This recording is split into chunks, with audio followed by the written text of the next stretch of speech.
Mpenzi mtazamaji, karibu tena kwenye makala hii ukiwa na kijana wako tena YZJJ Bennett Kimuri.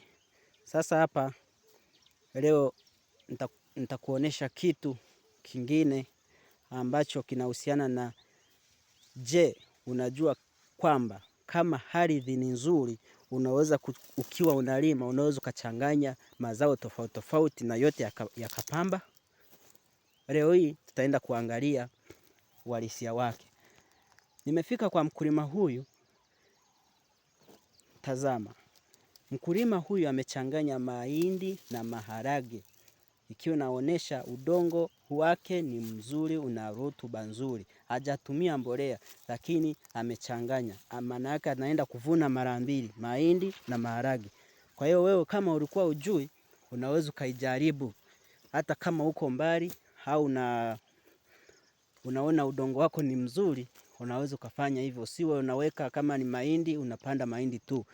Wakati mwingine unaweza ukajikuta unapata faida mara mbili. Sehemu moja una ekari moja unapanda maharage, lakini pia humo unapanda na mahindi.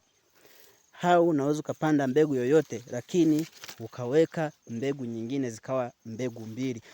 Kwa hiyo leo nakuleta hapa shambani ili uweze kutazama mkulima huyu alivyonufaika na mchakato huu wa kuchanganya mbegu. Hapa mkulima anavuna maharage, anapata faida ya maharage, lakini hapo hapo kwenye shamba hili unaona kuna mahindi.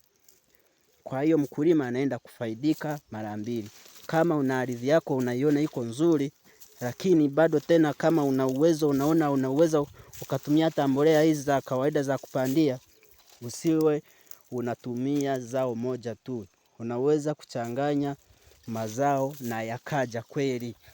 Maana tumesha shuhudia hapa mkulima hapa, hii ni ekari moja, anatarajia kuvuna mahindi kiasi ambacho kinaenda uwiano wa kawaida, lakini pia anatarajia kuvuna na maharage kiasi ambacho hata kama asingeweka mahindi ingefanana ile ile. Kwa hiyo kwa leo nikuache hapo. Naamini kuna kitu umejifunza na kuna kitu unaenda kukijaribu.